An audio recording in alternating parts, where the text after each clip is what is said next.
Vi Hart is a YouTube star who makes videos you may not realize you want in your life.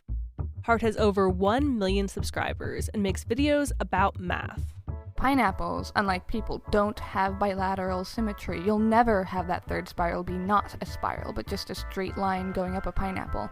In one video, Hart attempts to determine whether the pineapple under the sea, home to SpongeBob SquarePants, is actually a pineapple. When we look at SpongeBob's supposed pineapple under the sea, it clearly has lines of pineapple things going straight up. Hart often begins these videos making fun of math class. Say you're me and you're in math class and you're supposed to be graphing functions as if there were some deep relationship between y and x that your teacher just won't stop gossiping about. But like most gossip, you really don't care about y's unhealthy dependency on x. Really, y? Get a life. I had no idea that real math is a vast and fascinating archipelago of knowledge. That's Edward Frankel, a professor of mathematics at UC Berkeley, and the author of the book Love and Math. Growing up, he thought math was dull. Then he met a mathematician who taught him about the connections between math and quantum physics. He learned about how math was used to theorize about the existence of quarks, the elementary particles that protons and neutrons are built out of. It looked like holy grail to me, because now they were part of a coherent theory. And that's when I knew that there was this magical, mysterious world that, until that point, was close to me. That was my initiation to that world. Frankel grew up in the Soviet Union, where the government tried to control academic research.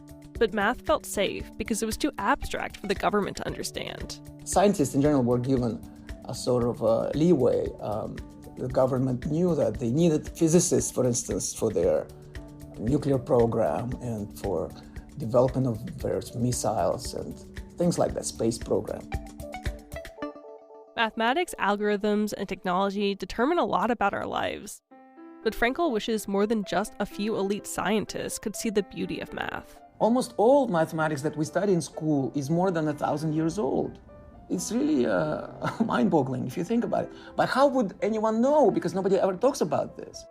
But some people are lucky. Clearly, somehow, geometry must have entered my bloodstream and has stayed there forever. Carlos Siquén grew up in Switzerland. He's a professor of computer science at UC Berkeley, and from an early age, he loved numbers. Geometry really became this magic language for me that allowed to see pattern and understand things in a more deeper sense. And I'm not very formal with equations, but I want to visualize things. The real breakthrough came when he saw a sculpture by Brent Collins, an artist whose work often represents mathematical equations. Siquén created computer tools to capture and enhance the shapes of Collins' abstract sculptures, like in the piece The Music of the Spheres. It's a curved bronze ribbon winding around a 6-foot diameter. The title comes from The Harmony of the World by Johannes Kepler. Referring to what Kepler actually thought. He thought, there was the universe and all these planets and stuff, and stars move in circles and they play some kind of a music. So for me, the first thing is I want to have a little model of that. Every year, Siquén attends the Bridges Conference, a gathering to highlight the connections between math and art, music, architecture, and culture. The event includes a family day where people work on puzzles. The children, some as young as 4 or 5, they get really, really excited. And when they're really captured by what they're doing and say, wow, this is so great. Says, you know what? That's mathematics. You just did mathematics. Back on YouTube, Vi Hart shows us how math can be fun and beautiful. In one video made about a year into the pandemic, Hart talks about music and repetition. For a lot of people, the pandemic meant a lot of repetitive days. So if you feel like since last Pi Day your world has turned upside down and you're having trouble orienting yourself, there could be a mathematical explanation. Hart repeats a phrase on the piano, in numeric terms 31415. Hart says the digits of pi are random notes, when played in isolation. But if I'm playing sensitively, then you'll hear something more structured.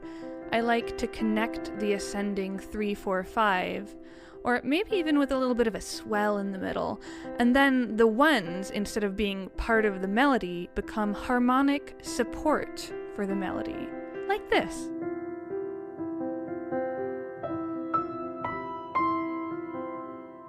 And maybe somewhere out there, a math teacher is on the piano trying something new, teaching a similar lesson about numbers and repetition.